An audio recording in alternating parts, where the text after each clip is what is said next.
Lyra Nightshade had always known her stepsister hated her, but she never imagined Celeste would try to kill her. The realization came too late, in the split second between feeling hands slam against her back and the horrifying sensation of falling through empty air. One moment, Lyra stood at the edge of Widow's Peak, the highest cliff in the Silverpine territory, admiring the sunset as she waited for Marcus, her betrothed. The next, she was tumbling backward into the abyss, Celeste's twisted smile the last thing she saw before the world became a blur of sky and stone. This is it, Lyra thought as the wind screamed past her ears. This is how I die. Her wolf surged forward, desperate to shift, to do something, anything to save them. But Lyra was weak, had always been weak. While other wolves in the pack shifted easily by age 13, Lyra had struggled. Even now at 22, her transformations were painful, incomplete, unreliable. Her father, Alpha Donovan of the Silverpine Pack, had always looked at her with barely concealed disappointment. "You have the blood of alphas in your veins," he would say, "yet you're weaker than the lowest omega. It's shameful." When her father's mate, her stepmother, had died 3 years ago, everything had gotten worse. Celeste, her stepsister, had taken every opportunity to remind Lyra of her inadequacy. And Marcus, the beta's son who had agreed to mate with Lyra purely for political advantage, had made it clear he found her revolting. "At least you're pretty enough," he'd told her once, his eyes cold. "That's all you're good for." Now, as the rocky ground rushed up to meet her, Lyra realized that even her beauty hadn't been enough to keep her safe. The jagged rocks at the base of Widow's Peak would tear her apart. If the fall didn't kill her, the injuries certainly would. No wolf could survive this, not even a strong one, and definitely not someone as pathetically weak as her. "I'm sorry, Mother," Lyra thought, remembering the gentle woman who had died giving birth to her. "I wasn't strong enough. I was never strong enough." She closed her eyes, waiting for the impact. It never came. Instead, strong arms caught her mid-air, the sudden deceleration forcing the breath from her lungs.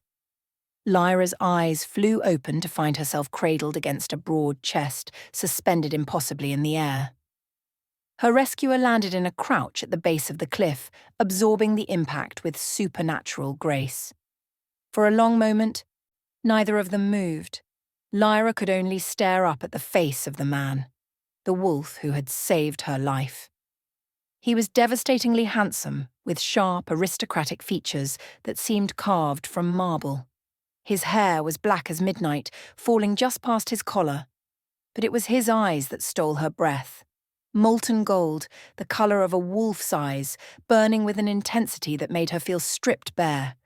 Power radiated from him in waves so strong it made her wolf whimper and submit. This was no ordinary wolf. This was an alpha, and not just any alpha. "You," Lyra whispered, her voice barely audible. "You're Dante Ashford," he said, his voice a deep rumble that she felt in her bones. "Alpha King of the Northern Territories." Lyra's heart nearly stopped. The Alpha King, the most powerful werewolf alive, ruler of all the packs in the Northern Hemisphere. What was he doing here, at the base of Widow's Peak, at the exact moment she was pushed to her death? "How did you—" She couldn't finish the question. "I was hunting in the area when I heard you fall." His golden eyes narrowed as he studied her face. "Someone pushed you." It wasn't a question. Somehow he knew. Lyra nodded mutely, still too shocked to form coherent thoughts. She was alive. Against all odds, impossibly, she was alive. "Who?" The single word carried the weight of absolute authority. My stepsister, Celeste." The admission felt like a betrayal, but lying to the Alpha King was unthinkable. Besides, Celeste had just tried to murder her. She deserved whatever consequences came. Dante's jaw clenched, a muscle jumping in his cheek. "Why?" "I don't know. She's always hated me, but I never thought..." Lyra trailed off, becoming suddenly aware that she was still in his arms, pressed against his chest. Heat flooded her cheeks. "You can put me down now. I'm fine." He made no move to release her. Instead, his eyes travelled over her face with an intensity that made her squirm. "You're not fine. You're in shock and there's blood on your temple." Lyra reached up and touched her head, her fingers coming away, red. She must have hit something during the fall. A branch or outcropping. "It's nothing," she said automatically. Years of dismissing her own needs made the words reflexive. "It's not nothing." Dante finally set her on her feet, but kept one hand on her arm to steady her. "You need medical attention. I'll heal. Werewolves heal. Even weak ones like her eventually." "Not fast enough." He pulled a phone from his pocket, expensive, sleek, the kind only someone very wealthy or very powerful would carry. "I'm calling my physician." "No." Lyra grabbed his wrist without thinking, then immediately released it when she felt the shock of contact. Touching the Alpha King uninvited was incredibly disrespectful. "I'm sorry, Your Majesty. I didn't mean to." "Dante," he interrupted. "Call me Dante." She blinked at him. I couldn't possibly—" "You can, and you will." His tone brooked no argument. "Now tell me why you don't want medical attention." Lyra hesitated, then sighed. "If word gets out that I was pushed off Widow's Peak, there will be questions, an investigation. My father will be furious that I'm causing trouble for the pack." "Your father will be furious that someone tried to murder his daughter," Dante corrected, his voice hard. A bitter laugh escaped Lyra's throat before she could stop it. "You don't know my father." Something dangerous flashed in Dante's eyes. "Then tell me about him." And somehow, standing at the base of the cliff where she should have died, looking into the eyes of the most powerful werewolf in existence, Lyra found herself talking. She told him about her father's disappointment, about being the weak daughter of a powerful alpha. She told him about Celeste's cruelty, about Marcus's indifference, about feeling like a ghost in her own pack. The words poured out of her like a dam breaking, and she couldn't seem to stop them. When she finally fell silent, Dante was watching her with an expression she couldn't read. "How long have you been engaged to this Marcus?" he asked quietly. 3 months. The mating ceremony is supposed to be next week." Was supposed to be. She couldn't imagine it would still happen now. "Do you love him?" The question was so unexpected that Lyra laughed again, the sound hollow. "Love? No. It's a political arrangement. Marcus is the Beta's son. My father thought the match would strengthen his alliance with Beta Thomas." And what did you think? No one had ever asked her that before. The engagement had been announced at a pack meeting, and she'd been expected to smile and accept it. Her opinion had never been requested. "I thought—" Lyra paused, trying to articulate feelings she'd never allowed herself to examine too closely. "I thought at least I'd have a purpose. Be useful to someone, even if just as a political pawn. And maybe Marcus would come to care for me eventually, even if he didn't love me." "You deserve more than that," Dante said, and there was something fierce in his voice that made her chest tighten. "I'm weak," Lyra said flatly. "Weak wolves don't get to be choosy." "You're not weak. I can barely shift. My transformations are painful and incomplete. I have almost no alpha power despite my bloodline. I'm—" "Alive," Dante interrupted. "You survived a fall that would have killed most wolves. You walked away from an assassination attempt. You're standing here, coherent and rational, when you should be dead or catatonic with shock. That's not weakness, Lyra. That's strength." No one had ever spoken to her like this. No one had ever suggested she might be anything other than the disappointing, defective wolf she'd always believed herself to be. "Why do you care?" The question came out as a whisper. Dante stepped closer, his presence overwhelming in the best and worst ways. "Because the moment I caught you, something inside me recognized you. My wolf knows you, Lyra Nightshade, and I don't think it's a coincidence that I was here, in this exact spot, at the exact moment you fell." Lyra's breath caught. Was he saying what she thought he was saying? It wasn't possible. The mate bond didn't work like that, didn't strike like lightning out of nowhere, and certainly not between someone like her and someone like him. "I don't understand," she whispered. "Neither do I." "Not yet." Dante's hand came up to cup her cheek, his touch gentle despite his obvious power. "But I intend to find out, starting with getting you somewhere safe." "I should go back," Lyra said, though every instinct screamed at her to stay exactly where she was. "My father will worry. And Celeste—" "Tried to kill you," Dante finished. "You're not going back there. Not tonight. Probably not ever." "I can't just leave. The pack allowed someone to attempt your murder. Your father clearly values you so little that your stepsister felt emboldened to push you off a cliff. Your betrothed treats you with contempt." Dante's voice was hard. "Why would you want to go back to that?" When he put it like that, Lyra had no good answer. "Come with me," Dante said. "Just for tonight. Let me make sure you're truly unharmed. Tomorrow, we'll figure out what comes next." It was a terrible idea. Leaving with the Alpha King, a man she'd just met, powerful beyond measure who could destroy her with a thought if he chose.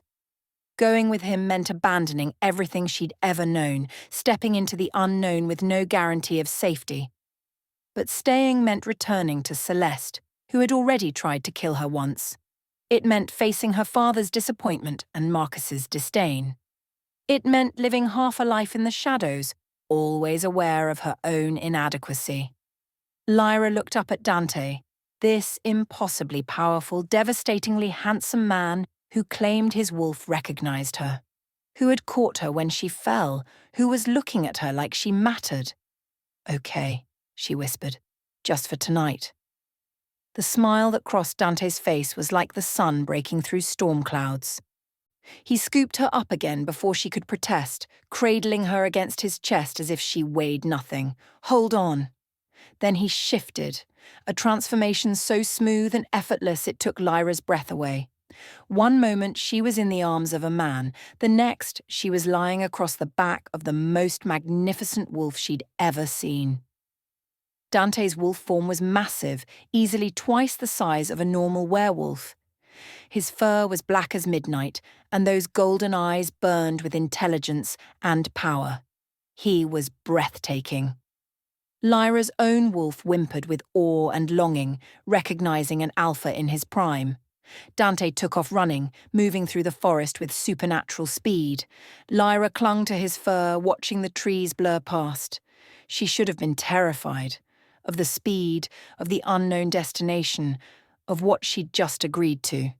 Instead, she felt safe for the first time in years. Dante's estate was located deep in the Silverwood forest, far from any pack territories. As they approached, Lyra saw lights flickering through the trees, a massive compound surrounded by high walls and patrolled by wolves even larger than normal. The Alpha King's personal guard, she realized. All of them powerful, all of them loyal. Dante shifted back to human form as they reached the gates, which opened automatically. He'd somehow produced clothes during the shift, a skill that took immense power and control. Lyra was still dressed in the simple blue sundress she'd worn to meet Marcus, now torn and bloodstained from her near-death experience. "Welcome to Silverwood Manor," Dante said, setting her gently on her feet. The main house was enormous, more palace than manor, really. 3 stories of stone and timber, with wings extending in both directions. Lights blazed in dozens of windows, and Lyra could sense the presence of many wolves within. "You live here alone?" she asked, overwhelmed. "Alone?" Dante smiled slightly. "Hardly. I have staff, guards, advisors, my beta and his family. The manor houses about 50 wolves at any given time." 50. Lyra's entire pack was only 70 wolves, and that included children. As they approached the main entrance, the doors swung open to reveal a woman in her 50s, her greying hair pulled back in a severe bun. Her eyes widened when she saw Lyra's blood-stained appearance. "Your Majesty," she said, her voice crisp and professional. "You didn't mention you'd be bringing a guest." An unexpected situation, Helena. Dante's hand rested on the small of Lyra's back, guiding her forward. This is Lyra Nightshade. She'll be staying with us. She needs medical attention and a room prepared. Helena's expression didn't change, but something in her eyes softened as she looked at Lyra. Of course, I'll have Dr. Morrison summoned immediately and prepare the rose suite. Thank you. Dante turned to Lyra. Helena is my head of household. Anything you need, she can provide it.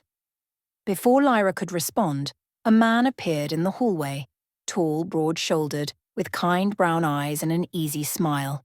Dante, I heard you were… Oh. His eyes landed on Lyra, and his expression shifted to surprise, then something that looked almost like recognition. Lyra, this is Kieran Stone, my beta and closest friend, Dante said. Kieran, this is Lyra Nightshade. Someone tried to kill her tonight. She'll be staying here under my protection. Kieran's smile vanished, replaced by grim determination. Who dared?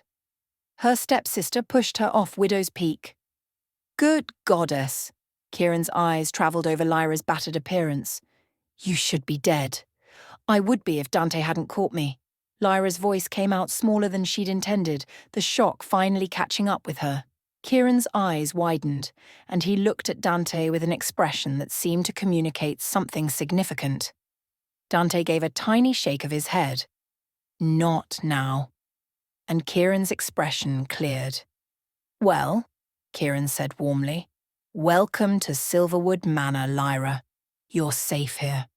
No one touches the Alpha King's guests. The way he said guests made it sound like she was more than that, but Lyra was too exhausted to puzzle it out. Dr. Morrison arrived minutes later, a practical woman in her 40s who examined Lyra's head wound with efficient gentleness. Mild concussion, she announced. The cut will need a few stitches, but you'll heal cleanly. Any other injuries? Bruises, probably. I hit some branches on the way down. Lyra winced as Dr. Morrison cleaned the wound. You're lucky to be alive, the doctor said. Widow's Peak is a death sentence. She had help, Dante said from where he stood against the wall, arms crossed, watching the examination with intense focus. Dr. Morrison's eyes flicked between them, and something like understanding dawned on her face. I see. Well, physically, she'll be fine. Some rest and food will help with the shock. After the doctor left, Helena appeared to guide Lyra to her room. The Rose Suite was larger than Lyra's entire bedroom at home, a sitting area, a massive canopy bed with silk sheets, a bathroom with a tub big enough to swim in, and a walk-in closet currently empty of clothes. I'll have some clothing brought up, Helena said. What size are you, dear? I don't know. Medium. Lyra had never owned many clothes. Her father saw no reason to waste money on a daughter who disappointed him. Helena's expression suggested she understood more than Lyra had said. I'll bring options. Dinner will be served in an hour. His Majesty requests your presence, if you're feeling up to it. After Helena left, Lyra sank onto the bed, her legs finally giving out. She was alive. Impossibly, miraculously alive. And she was in the Alpha King's estate, under his protection, while her stepsister probably thought she was dead. What happened now? A soft knock at the door interrupted her spiraling thoughts. Come in, she called. Dante entered, and the room suddenly felt smaller. He'd changed clothes, now wearing dark pants and a simple black shirt that somehow made him look even more powerful than before. How are you feeling? He asked. Confused, overwhelmed, alive. Lyra attempted a smile. Thank you. For catching me. For bringing me here. For everything. You don't need to thank me. Dante crossed the room to stand before her, close enough that she had to tilt her head back to meet his eyes. I need to ask you something, and I need you to answer honestly. Her heart rate picked up. Okay. When I touched you, when I caught you, did you feel anything unusual? Lyra knew what he was asking. The mate bond. That legendary connection between destined wolves, blessed by the moon goddess herself. She'd always thought it was exaggerated, a romantic story told to young wolves. But the moment Dante's hands had closed around her, she'd felt something, a spark, a recognition, a sense of rightness that defied explanation. "Yes," she whispered, "I felt something. I don't know what it was." "I know what it was." Dante's hand came up to cup her face, his thumb brushing her cheekbone. "You're my mate, Lyra. My true mate. That's why I was there tonight. The bond was pulling me to that exact spot, at the exact moment you needed me." The words should have sounded insane. They'd just met.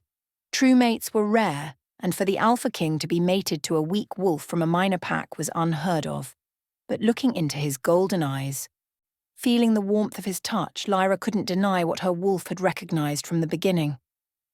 "That's impossible," she said, but there was no conviction in her voice. "Is it?" "Think about it, Lyra. I felt you falling before I saw you. My wolf went berserk, demanding I run faster, climb higher. I caught you mid-air, something that should have been impossible even for me. And the moment I touched you..." "Everything felt right," Lyra finished, the words escaping before she could stop them. "Yes." Dante's voice was rough with emotion. "Everything felt right for the first time in my life. You're mine, Lyra, and I'm yours. The moon goddess herself brought us together." Tears burned in Lyra's eyes. "I'm engaged. To a man who doesn't love you, who treats you with contempt. A political arrangement, you said." Dante's jaw clenched. "That's not a real engagement. That's a prison sentence. My father will never allow me to break it. The alliance with Beta Thomas is too important. Your father doesn't have a say anymore." The alpha in Dante's voice emerged, making Lyra's wolf whimper in submission. "You're under my protection now. No one, not your father, not your betrothed, not your murderous stepsister, can touch you without going through me first. I can't just abandon my pack, my responsibilities." "What responsibilities? You said yourself that you're treated like a ghost. They don't value you, Lyra. They never have." Dante's other hand came up, cradling her face between his palms. "But I will. I already do. You're my mate, the future queen of the Northern Territories. You deserve to be cherished, protected, honored. Let me give you that." It was too much, too fast. Lyra's mind spun with the impossibility of it all. Hours ago, she'd been resigned to a loveless marriage to Marcus. Now she was being offered everything she'd never dared to dream of: love, protection, a place where she mattered. "I need time," she whispered, "to process all of this, to figure out what's real and what's shock and what's..." "Hope," Dante suggested gently. "Yes, hope." The word felt foreign on her tongue. "Take all the time you need." He pressed a kiss to her forehead, the gesture so tender it made her chest ache. "But know this. I'm not letting you go. The moon goddess brought us together, and I don't question her wisdom. You're mine, Lyra Nightshade, and I protect what's mine." After Dante left, Lyra discovered that Helena had filled the closet with clothes in various sizes and styles. She chose a simple emerald dress for dinner, then spent 20 minutes trying to make herself presentable. The stitches in her temple were hidden by her dark hair, and her bruises were already fading thanks to her werewolf healing. She barely recognized herself in the mirror. The woman staring back looked different, still battered and exhausted, but there was something new in her eyes. A spark that hadn't been there before. Dinner was served in an intimate dining room rather than the massive formal hall Lyra had glimpsed on her way in. Dante sat at the head of the table with Lyra on his right. Kieran and his mate, a lovely woman named Sarah, sat across from them. "So," Sarah said after the first course was served, her eyes dancing with curiosity. "How did you two meet?" "She fell from the sky and I caught her," Dante said, his tone perfectly serious. Kieran choked on his wine. Sarah's eyes widened. "I'm sorry, what?" Lyra found herself smiling despite everything. "That's actually accurate. My stepsister pushed me off Widow's Peak. Dante happened to be in the area and caught me before I hit the ground." "Happened to be in the area," Kieran repeated, giving Dante a meaningful look. "Right. Because you always hunt alone in Silverpine territory, which is hours from here, right at sunset. The bond was pulling me there, Dante admitted. I didn't know why at the time. I just knew I needed to be in that exact spot. Sarah's expression softened into something warm and knowing. The mate bond. Oh, that's beautiful. And terrifying, considering what could have happened. What will happen when her pack realizes she's alive? Kieran asked, his practical nature asserting itself. They'll come looking for her, Dante said. Probably tomorrow, once they've discovered her disappearance. My father will be furious, Lyra said quietly. The engagement to Marcus was important to him, and having his daughter cause a scandal by running off with... She trailed off, realizing what she was saying. With the Alpha King? Dante's lips quirked. Yes, I imagine that will cause quite a stir. He'll demand I come back. He'll say I'm needed at home, that I'm shirking my responsibilities. And I'll tell him that you're exactly where you need to be, with your mate. Dante's tone made it clear this wasn't up for discussion. That's going to start a war, Lyra said. Then we'll have a war. Dante shrugged, unconcerned. Your father doesn't have the strength to challenge me, and he knows it. If he's smart, he'll accept the situation and maybe even see it for the opportunity it is. Opportunity? Lyra frowned. You're the Alpha King's mate, Sarah explained gently. That makes you royalty. Once you're mated and crowned, your father's pack will have a direct connection to the throne. It's actually a massive political advantage for him. If he has the sense to see it, Kieran added, some alphas are too proud to accept when their plans change. Lyra picked at her food, her appetite gone. He'll never accept this. He already sees me as a disappointment.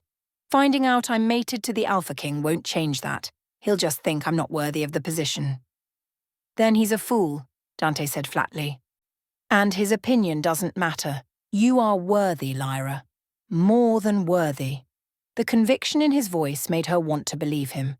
But years of being told otherwise didn't disappear in a single night.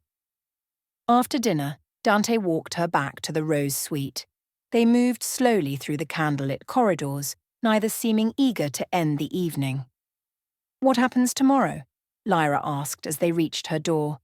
Tomorrow, I send word to your father that you're safe and under my protection.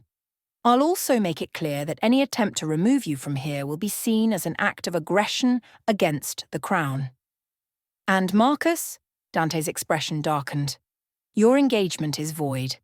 You can't be promised to another when you're already claimed by your true mate. He won't like that. I don't care what he likes. Dante's hand found hers, his fingers interlacing with her own. You're mine, Lyra. I know this is fast and overwhelming, and I know you need time to adjust. But that fundamental truth won't change. You belong here. With me. Standing in the quiet corridor, their hands joined, Lyra felt the mate bond humming between them, a golden thread connecting their souls. It should have terrified her, this instant connection to a man she barely knew. Instead, it felt like coming home. I'm scared, she admitted. Of me? Of hoping, of believing this could be real. She looked up at him, her heart in her throat. What if I wake up tomorrow and discover this was all a dream? What if I'm actually dead at the bottom of Widow's Peak and this is just what my dying brain created? Dante pulled her closer, his free hand coming up to cup her face. You're not dead. This is real. And tomorrow when you wake up, you'll still be here, I'll still be here, the bond will still be here. He leaned down, his forehead resting against hers. I know trust doesn't come easy to you. Your whole life people have let you down. But I'm asking you to try. Try to trust that the moon goddess knows what she's doing. Try to trust that I'll keep you safe. Try to trust that you deserve everything I want to give you. A tear slipped down Lyra's cheek. I don't know how. Then let me show you. Dante pressed a gentle kiss to her forehead. One day at a time. No pressure, no expectations. Just let me show you what it feels like to be cherished. That night, alone in the enormous bed, Lyra dreamed of falling, But this time, when she hit the ground, instead of death, she found Dante waiting, his golden eyes promising safety, his strong arms promising protection, and his voice promising that she would never be alone again. Morning came too quickly. Lyra woke to sunlight streaming through the windows and the sound of birds singing. For a moment she forgot where she was. Then memory crashed back. The push, the fall, Dante, the mate bond, everything. She was still at Silverwood Manor. It hadn't been a dream. A knock at the door revealed Helena with a breakfast tray. "Good morning, dear. His Majesty thought you might prefer to eat in your room this morning. He's already sent word to your father." Lyra's stomach dropped. Already? Best not to delay these things. The message was sent at dawn. Helena set the tray on the bedside table. "Your father's response arrived an hour ago. He's coming here this afternoon to collect his wayward daughter." Of course he was. Lyra sighed and picked at the food. Fresh fruit, pastries, eggs prepared perfectly. Even the breakfast here was better than anything she'd had at home. "Helena?" Lyra asked hesitantly. "Can I ask you something?" "Of course, dear." Has the Alpha King ever brought other women here? Other potential mates?" Helena's expression softened with understanding. "Never. In the 10 years I've worked here, you're the first woman he's ever brought to Silverwood Manor. The first he's ever shown any personal interest in." She paused. "He's been waiting for you, I think, even if he didn't know it." The words made Lyra's chest tighten with emotion. After breakfast, Lyra found herself drawn to the windows. The estate grounds were beautiful. Manicured gardens, training yards where wolves sparred, and beyond it all, the dense forest that surrounded Silverwood Manor like a protective embrace. Another knock. This time, it was Dante. "May I come in?" Lyra nodded, suddenly nervous. In the daylight, he was even more devastating, his dark hair slightly mussed, his golden eyes bright with concern. "How are you feeling?" he asked. "Better. The headache's gone, and most of the bruises have healed." She gestured to her temple where the stitches were already being absorbed by her healing skin. "Good. I wanted to talk to you before your father arrives." Dante moved to stand beside her at the window. "He's going to try to intimidate you into leaving. He'll use guilt, obligation, maybe even threats. I need you to know that you don't have to go with him. You're not his property, and you're not Marcus's future mate. You're a free woman who gets to make her own choices. I've never been good at standing up to him. You don't have to stand alone. I'll be with you." Dante's hand found hers. "And if it gets too much, just say the word and I'll end the conversation." The thought of having someone on her side, someone powerful enough to actually protect her from her father's anger, was foreign and wonderful. Alpha Donovan arrived exactly at 3 o'clock, his presence announced by a commotion in the courtyard. Lyra watched from a second-story window as her father climbed out of his car, his face thunderous. He wasn't alone. Beta Thomas accompanied him. Along with Marcus and, Lyra's blood ran cold, Celeste. "She brought Celeste," Lyra whispered, her hands shaking. "She actually brought the person who tried to kill me." Dante appeared beside her, his presence immediately calming. "Interesting choice, either she's incredibly bold or incredibly stupid. Probably both." They met the delegation in Silverwood Manor's formal receiving room, a grand space designed to intimidate visitors. Dante sat in an ornate chair that was practically a throne, radiating alpha authority. Lyra stood beside him, her hand resting on the back of his chair in a gesture that claimed him as much as he claimed her. Alpha Donovan's eyes zeroed in on that hand, and his face darkened further. "Lyra!" he barked, his alpha command pushing at her. "Come here. We're leaving." Lyra flinched instinctively, her wolf wanting to obey. But then Dante's power rose, a wave of dominance so strong it made everyone in the room except Lyra drop their eyes in submission. "You will not use your alpha command on my mate," Dante said, his voice deadly quiet. "Try it again and you'll find yourself permanently unable to speak." Alpha Donovan's eyes widened. "You're Mate? Yes. Lyra Nightshade is my true mate, blessed by the moon goddess herself, which means she's under my protection, and any disrespect shown to her is disrespect shown to me. Dante's golden eyes blazed. Choose your next words carefully. Alpha Donovan. For the first time in her life, Lyra saw her father at a loss for words. He looked between her and Dante, clearly trying to process this development. It was Marcus who spoke next. This is ridiculous. Lyra is engaged to me. We have a contract. A contract that's void the moment a true mate bond is discovered, Dante said coolly. Or did you forget that particular law? True mates supersede all other agreements. How convenient, Marcus sneered. The Alpha King swoops in and steals my betrothed. Tell me, Your Majesty, is this your usual method of acquiring women? Wait until they're promised to others? Dante rose from his chair in one fluid motion, and Marcus instinctively stepped back. I saved her life when she was pushed off Widow's Peak. Or didn't anyone tell you about that? The room went silent. Lyra saw confusion flash across Marcus's face, followed quickly by calculation. He hadn't known. Which meant, Celeste, Lyra said, her voice gaining strength. Did you tell them how I ended up at the bottom of Widow's Peak? Her stepsister's face went pale, then flushed with anger. I don't know what you're talking about. Really? So you didn't push me off the cliff yesterday evening while I was waiting for Marcus? That's absurd. Why would I? Because you hate me. You've always hated me.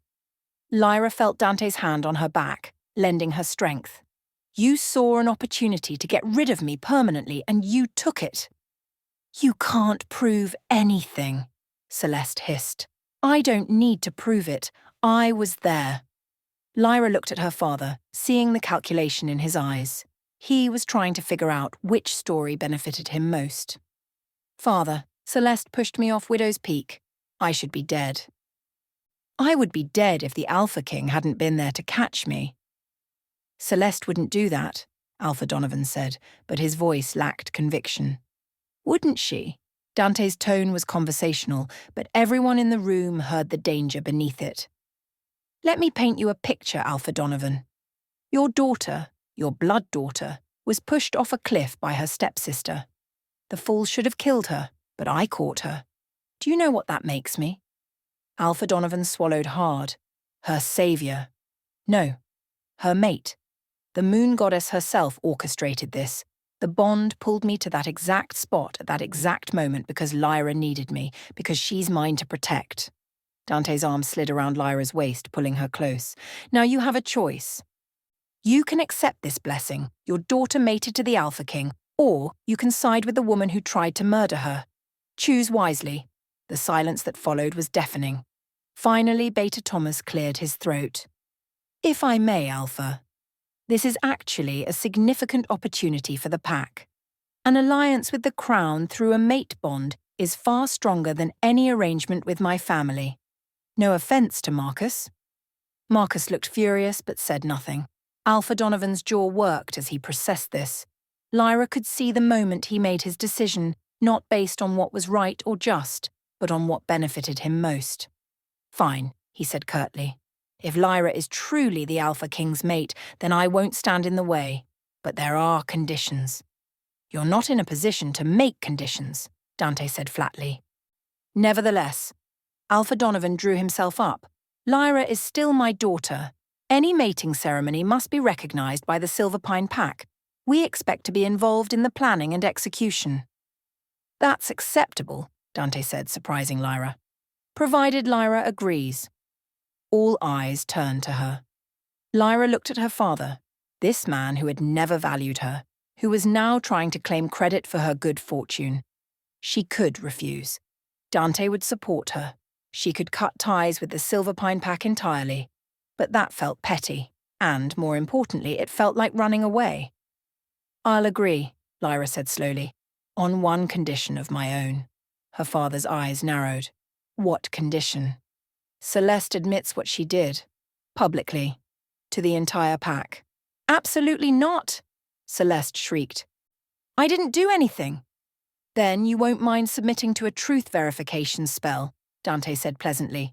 I have several witches on staff who can perform it. The spell compels absolute honesty. Any lie burns like fire. Celeste's face went white. Well? Alpha Donovan looked at his stepdaughter. If you didn't push Lyra, the spell will prove your innocence. I don't have to prove anything. Celeste looked around wildly, seeking support.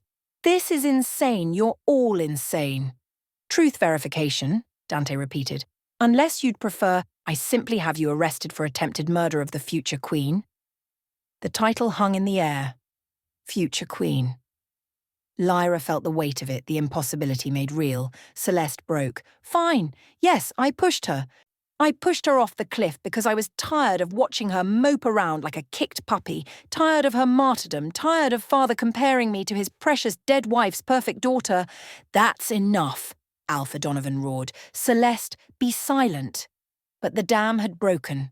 Why should I be silent? You've always favoured her, even though she's weak and useless. I'm stronger, smarter, more valuable to the pack, but you never see that. So yes, I pushed her, and I'd do it again. The room erupted. Beta Thomas was shouting, Marcus looked shocked, and Alpha Donovan's face had gone purple with rage. Dante's calm voice cut through the chaos. Celeste Donovan, by your own admission, you attempted to murder Lyra Nightshade, who is under my personal protection and is my mate-to-be. The penalty for such a crime is death. Celeste's eyes went wide with terror. No, you can't. I can. And by werewolf law, I'm required to. Dante looked at Lyra. However, the victim has the right to request clemency. Lyra, what would you have me do? Everyone looked at her again. Lyra could feel Celeste's terror, her father's calculation, Marcus's curiosity. And underneath it all, Dante's steady presence, giving her the power to choose, to decide the fate of the woman who'd tried to kill her. The old Lyra would have begged for mercy, would have been too weak to demand justice. But the old Lyra had died yesterday, tumbling through the air toward the rocks below. The woman standing here, the Alpha King's mate, the future queen, was someone new. Banishment, Lyra said firmly. Celeste is banished from all pack territories under the Crown's authority. She'll be lone wolf, with no pack protection and no right to challenge for acceptance into any pack. She'll survive on her own strength, since she values that so highly. It was a harsh sentence. Lone wolves rarely survived long without pack support. But it wasn't death, which was more mercy than Celeste deserved. Dante nodded approvingly. So be it. Celeste Donovan, you are hereby banished. You have 24 hours to leave Crown territories. If you're found within our borders after that time, the death sentence will be reinstated. 2 of Dante's guards appeared to escort Celeste out. She went without a fight, too shocked to resist. After she was gone, Alpha Donovan seemed to deflate. I didn't know, he said quietly. I swear. I didn't know she would do something like that. But you didn't value Lyra enough to notice the danger, Dante said coldly. You were so focused on your political arrangements and alliances that you failed to protect your own daughter. That makes you complicit in my eyes. Alpha Donovan looked at Lyra, and for the first time she saw something that might have been regret in his eyes. I'm sorry. I should have been a better father.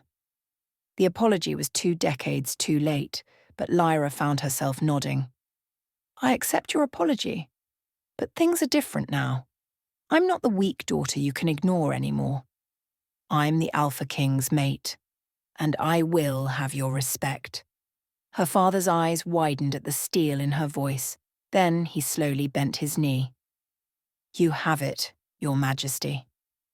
The formal title made it real. Lyra looked at Dante, who was smiling with pride. After her father and his delegation left, minus Celeste, and with a much subdued Marcus, Lyra finally allowed herself to breathe. You were magnificent, Dante said, pulling her into his arms. I was terrified. You were brave. There's a difference. He kissed her forehead. You stood up to your father, demanded justice, and showed mercy all at once. That's what a queen does. I'm not a queen yet. No, Dante agreed, but you will be, if you'll have me. It wasn't quite a proposal. They both knew the mate bond made marriage inevitable, but Lyra appreciated him asking anyway, giving her the choice. "Yes," she whispered, "I'll have you." His kiss was gentle at first, then deepening with all the emotion of the past 24 hours. When they finally broke apart, both breathless, Dante rested his forehead against hers. "I love you," he said. "I know it's fast, but I do. My wolf recognized you instantly, but my heart took a little longer. Now I can't imagine my life without you in it." Tears streamed down Lyra's face, happy tears this time. "I love you too. I don't understand it, but I do." The mate bond isn't meant to be understood. It's meant to be trusted. Dante wiped her tears away with his thumbs. "Trust it, Lyra. Trust me. Trust that you deserve this happiness." And looking into his golden eyes, feeling the bond humming between them, Lyra finally did. The next 3 months passed in a whirlwind of preparation. The mating ceremony, which would also serve as Lyra's coronation as queen, was planned for the autumn equinox, a date considered auspicious by the moon goddess. Lyra threw herself into learning everything she needed to know about being queen. Helena became her unofficial tutor, teaching her court protocol, political dynamics, and the delicate art of diplomacy. Sarah, Kieran's mate, helped her navigate the social aspects, which wolves to cultivate as allies, which to watch carefully, how to project authority without arrogance. But it was Dante who taught her the most important lesson: how to embrace her own strength. "You're not weak," he told her one evening as they walked through the gardens. "You never were. You were constrained, held back by people who feared your potential. But you're free now." "My wolf is still difficult to shift," Lyra pointed out. "I'm still not as strong as other alphas." "Strength isn't just physical power." Dante stopped, turning to face her. "You survived years of emotional abuse and stayed kind. You faced your would-be murderer with grace and mercy. You're learning to lead a territory of millions with humility and wisdom. That's strength, Lyra. Real, lasting strength." His words slowly began to reshape how she saw herself. The weak, disappointing daughter became the resilient survivor. The defective wolf became the chosen mate of the Alpha King. And her wolf, her supposedly weak, unreliable wolf, began to change. It started small. Shifts that used to take minutes happened in seconds. Transformations that used to leave her exhausted became effortless. Her wolf form, once small and fragile, grew stronger, sleeker, more powerful. "The mate bond is strengthening you," Dr. Morrison explained during one of Lyra's regular checkups. "Dante's alpha power is feeding into you through your connection. Eventually, you'll be nearly as strong as he is. That's how mate bonds work for true alphas." Lyra could hardly believe it. She, who had been the weakest wolf in her pack, would soon be one of the strongest in the territories. But power brought challenges. Not everyone was happy about the Alpha King's choice of mate. The first challenge came from Lady Morgana, an alpha from the Southern Territories who had apparently set her sights on becoming Dante's queen. She arrived at Silverwood Manor unannounced, demanding an audience. "This is ridiculous," Morgana declared, her ice-blue eyes raking over Lyra with contempt. "She's nobody, a weak wolf from a minor pack. You're the Alpha King, Dante. You could have anyone. Why settle for this?" Before Dante could respond, Lyra felt her wolf surge forward, no longer the timid creature it had once been, but something fierce and protective. "I am the Alpha King's true mate, blessed by the moon goddess herself," Lyra said, her voice carrying alpha command for the first time in her life. "The bond chose us for each other. Who are you to question the goddess's wisdom?" Morgana's eyes widened in shock as the command washed over her, forcing her wolf to submit. Lyra hadn't even known she could do that, use alpha voice, compel submission. But the power was there, flowing through her from the mate bond. I apologize, Your Majesty," Morgana stammered, dropping her eyes. After Morgana left, thoroughly chastened, Dante swept Lyra into his arms and spun her around. "Did you feel that?" Your alpha power manifesting. I didn't know I could do that. Lyra was equal parts thrilled and terrified. The mate bond is bringing out your true potential. You were always meant to be an alpha, Lyra. Your father's neglect and emotional abuse suppressed it, but it was always there. Dante set her down, his hands cupping her face. You're magnificent. The second challenge came from within Dante's own court. A faction of conservative advisors who believed the Alpha King should mate within established ruling families approached him privately. Lyra found out when Kieran told her, his expression apologetic. They're demanding Dante reconsider, saying a true mate bond can be rejected if political necessity requires it. Can it? Lyra asked, her heart sinking. Technically, yes. But it causes immense pain to both parties and usually results in permanent damage to the wolves involved. Kieran shook his head. Dante would never do it, regardless. He'd burn the whole kingdom down before he'd reject you. Still, the knowledge that some people wanted her gone hurt. Lyra mentioned it to Dante that evening. I know about the conservative faction, he said, his expression dark. I've already dealt with it. Dealt with it how? I made it clear that any further attempts to undermine our mate bond would be seen as treason. 3 of the ringleaders have already resigned their positions. Dante pulled her close. You are my mate, my choice, and my future. Nothing and no one will change that. Some people will never accept me. Then they can leave. I'm the Alpha King. I don't need the approval of small-minded wolves who value tradition over truth. He tilted her face up to his. Do you accept yourself, Lyra? That's all that matters. Did she? Lyra thought about the woman she'd been 3 months ago, timid, convinced of her own inadequacy, resigned to a life of quiet disappointment. Then she thought about who she was now, learning to lead, discovering her own power, loved by the most incredible man she'd ever met. Yes, she said, I accept myself. I accept us.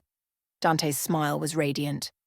Then everyone else can fall in line or get out of the way. The autumn equinox arrived with perfect weather, clear skies, gentle breeze, the air crisp with the promise of changing seasons. Wolves from across the territories gathered at Silverwood Manor for the ceremony that would make Lyra officially Dante's mate and the Queen of the Northern Territories. The Silverpine pack arrived the day before. Lyra's father had been surprisingly respectful in his recent interactions, treating her with a deference he'd never shown before. It was oddly vindicating to see him bow to her, call her Your Majesty, acknowledge her worth. Marcus was notably absent. He'd broken the engagement contract immediately after the confrontation and had since mated with a she-wolf from Beta Thomas's family. Lyra wished him well. He'd never been cruel, just indifferent, and she bore him no ill will. The ceremony itself was held in the great hall of Silverwood Manor, decorated with autumn flowers and silver ribbons. Hundreds of wolves gathered, alphas, betas, pack members from across the territories, all come to witness their new queen's coronation. Lyra wore a gown of deep midnight blue, the colour of the night sky, with silver embroidery depicting wolves and moons. A crown of silver and moonstones sat on her dark hair, not too heavy, not too ostentatious, just right. Dante stood at the altar in formal black, looking every inch the powerful Alpha King. But when his eyes found hers across the hall, she saw not power or authority, just love, pure and simple. The ceremony was conducted by Grandmother Willow, the ancient seer who had verified Ilara's pregnancy months ago. She was one of the few wolves old enough to remember the traditional mating rituals, the words blessed by the moon goddess herself. We gather under the full moon to witness the joining of true mates, Grandmother Willow intoned, her voice carrying through the hall. Dante Ashford, Alpha King of the Northern Territories, and Lyra Nightshade, chosen by the moon goddess herself. Do you come here of your own free will? We do, Dante and Lyra said in unison. Then let the bond be sealed. The ritual was ancient and beautiful.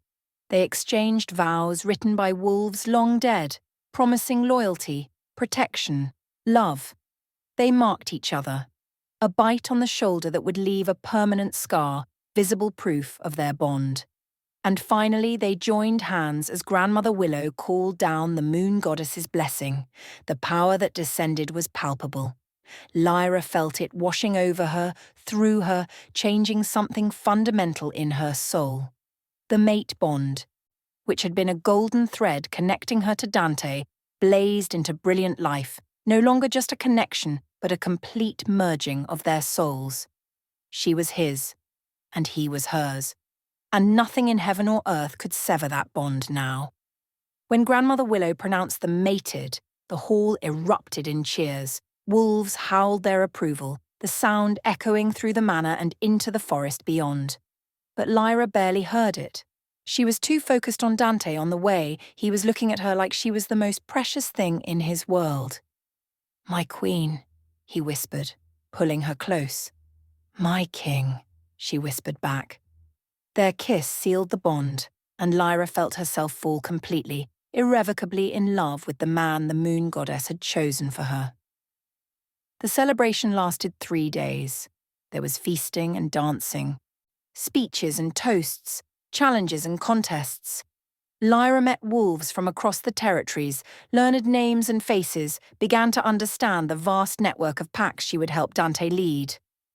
On the 3rd night, as the celebration wound down, Dante found her on the balcony of their shared chambers. No longer the Rose Suite, but the royal apartments, befitting her new station. "Tired?" he asked, wrapping his arms around her from behind. Exhausted, happy, overwhelmed, Lyra leaned back against his chest. "Is it always like this?" "Only for coronations. Regular days are much calmer." Dante pressed a kiss to her temple. "Are you having regrets?" "None." And she meant it. Yes, her life had changed completely. Yes, she now had responsibilities she'd never imagined. But she also had love, purpose, a place where she belonged. Though I do sometimes think about that moment on the cliff. How different things could have been. "Don't," Dante turned her to face him. "What Celeste did was evil, but the moon goddess used it for good. She brought us together, gave us this life, this love, this future. Do you ever wonder what would have happened if you hadn't been there? If I'd actually died?" Dante's expression turned fierce. "I would have died too, eventually. A wolf can't survive without their true mate. Not really. We might continue existing, but there's no real life without the bond." He cupped her face. "I was waiting for you, Lyra. Even before I knew you existed, some part of me was waiting. And the moment you fell, the moment you needed me, the bond made sure I was exactly where I needed to be." Tears pricked Lyra's eyes. "I love you. I love you too. More than I thought possible." Dante kissed her softly. "Ready to start our life together. Really start it." Lyra knew what he was asking. The mating ceremony was complete, but they hadn't yet consummated the bond. Dante had been patient, giving her time to adjust, to be sure. But she was sure. Had been sure since that first night when he'd caught her from the sky. "Yes," she whispered. "I'm ready." That night, they truly became one, body, soul, and spirit joined in the most intimate way possible. And when Lyra woke the next morning in Dante's arms, she felt complete for the first time in her life. A year after her near-death fall from Widow's Peak, Lyra stood at the same cliff's edge, but this time she wasn't alone, and she wasn't in danger. Dante stood beside her, his hand securely holding hers. Behind them, a small memorial had been erected, not to mourn death, but to celebrate rebirth. "It's strange being back here," Lyra said, looking down at the rocks below. "I can still remember the terror of falling." "But you also remember being caught," Dante reminded her. "Being saved. Finding me." "Finding us," Lyra corrected, her free hand resting on her rounded belly. She was 6 months pregnant with their first child, a daughter, according to Dr. Morrison's examination. A healthy, strong pup who would be born in the spring. The pregnancy had been a surprise. Lyra had assumed her years of believing herself weak would somehow affect her ability to carry children. But Dr. Morrison had assured her that the mate bond to an alpha as powerful as Dante had eliminated any physical weaknesses she might have had. "You're one of the strongest she-wolves I've ever examined," the doctor had told her. "Your daughter is blessed to have you as her mother." Those words still made Lyra want to cry. She, who had been told for so long that she was weak and defective, was now strong, was now blessed, was now giving life instead of merely surviving it. "What are you thinking?" Dante asked, his hand moving to join hers on her belly. "About how much has changed. How different my life is now." Lyra looked up at him. "If you'd told me a year ago that I'd be here, mated to the Alpha King carrying his child, leading the Northern Territories as queen, I would have thought you were insane. And yet here you are, exactly where you're meant to be." "Here we are," Lyra corrected again. "I'm nothing without you." "That's not true." Dante's voice was firm. "You're magnificent all on your own. I just gave you the space and support to discover it." Over the past year, Lyra had grown into her role as queen. She'd established new programs for orphaned pups, reformed the justice system to be more equitable, and created alliances with packs that had previously been isolated. The wolves of the Northern Territories had come to love their queen, not because she was the Alpha King's mate, but because she genuinely cared about them. And her relationship with her father had improved wasn't quite the right word. Changed, perhaps. Alpha Donovan now treated her with respect, even affection. He'd apologized more than once for his years of neglect, and while Lyra couldn't forget the past, she'd learned to forgive it. The Silverpine pack had thrived under their connection to the crown. Several of their young wolves had been selected for training in Dante's elite guard. Trade agreements had brought prosperity. And Alpha Donovan, for all his faults, had proven to be a loyal ally.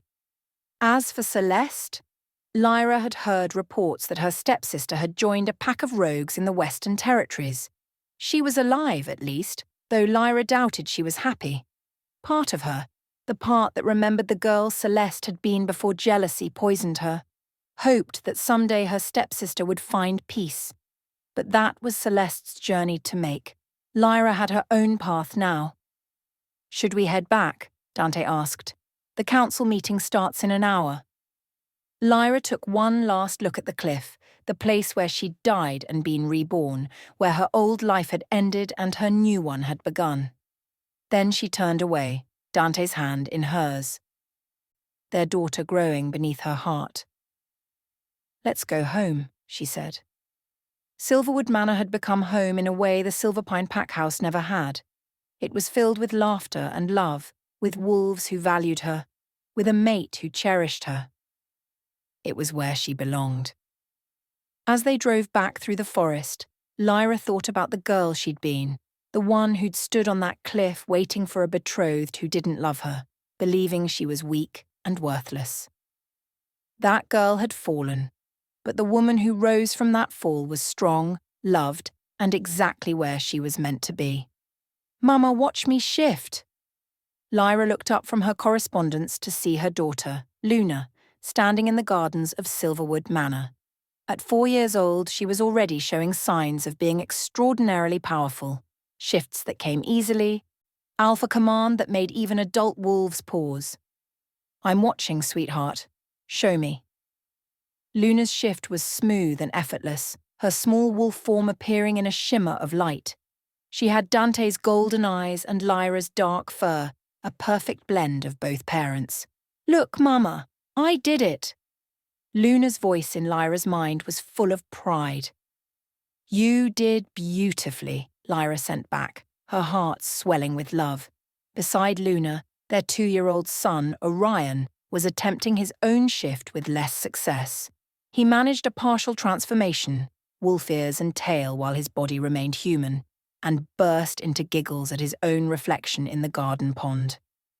"That boy," Dante said, appearing beside Lyra with their newest addition, 6-month-old Selene, in his arms. "He's going to be trouble." "He gets that from you?" Lyra said. standing to kiss her mate and stroke Selene's soft baby hair. Me? I'm perfectly well behaved. Dante's golden eyes danced with humour. You started a diplomatic incident last week by challenging the Southern Alpha to an arm wrestling match. He was being disrespectful. Someone had to put him in his place. Lyra shook her head fondly. 5 years of being mated to Dante had taught her that underneath the powerful Alpha King was a man with a playful streak and fierce protective instincts. He was a devoted father, a passionate mate, and the best partner she could have asked for. Their family had grown, 3 children so far, with talk of perhaps 1 or 2 more in the future. Each pregnancy had been easier than the last, Lyra's body strong and healthy, fully recovered from the years of being told she was weak. And the Northern Territories had flourished under their joint rule. Dante provided the strength and authority, while Lyra brought compassion and innovation. Together, they'd created a kingdom where wolves thrived, where justice was fair, and where even the weakest pack member had value. You know what today is? Dante asked, passing Selene to her mother. Wednesday. 5 years since I caught a woman falling from the sky and discovered she was my mate. Lyra's breath caught. She'd remembered the date, how could she forget? But she was surprised Dante had. 5 years, she repeated. It feels like a lifetime, and yesterday all at once. Do you ever think about what would have happened if I hadn't been there? It was the same question she'd asked him on their wedding night, now turned back on her. Sometimes, Lyra admitted. But then I look at our children, at this life we've built, and I think, the moon goddess had a plan. Maybe I needed to fall so that I could be caught. Maybe I needed to lose everything so that I could gain something better. Or maybe, Dante said, pulling her close with his free arm, careful of the baby between them, you were always meant to be here, and Celeste's cruelty was just the goddess's way of speeding up the timeline. Either way, I'm grateful. For the fall, for the catching, for all of it. Lyra looked out at their children playing in the garden, at the home they'd built together. I'm exactly where I'm supposed to be. We both are. Dante pressed a kiss to her temple. My queen, my mate, my love. From the garden, Luna called out, Papa, come play with us. Dante handed Selene back to Lyra and jogged over to join the children, immediately getting tackled by both Luna and Orion. His laughter rang out across the gardens, pure and joyful. Lyra settled onto a bench, cradling Selene, watching her family with a heart so full it ached. 5 years ago, she'd been pushed off a cliff to her death. 5 years ago, she'd been caught by a man who would become her everything. It was the worst and best moment of her life. The fall had nearly killed her, but the catching had saved her in every way possible. And as the afternoon sun cast golden light across Silverwood Manor, Lyra sent up a silent prayer of thanks to the moon goddess for the fall, for the rescue, for the love that had grown from that impossible moment. She'd been pushed off a cliff to her death. But the Alpha King had been waiting at the bottom, and together they'd built a life more beautiful than she'd ever dared to dream. If you enjoyed this story, do well to let us know in the comments section, and subscribe to this channel for more intriguing stories as this.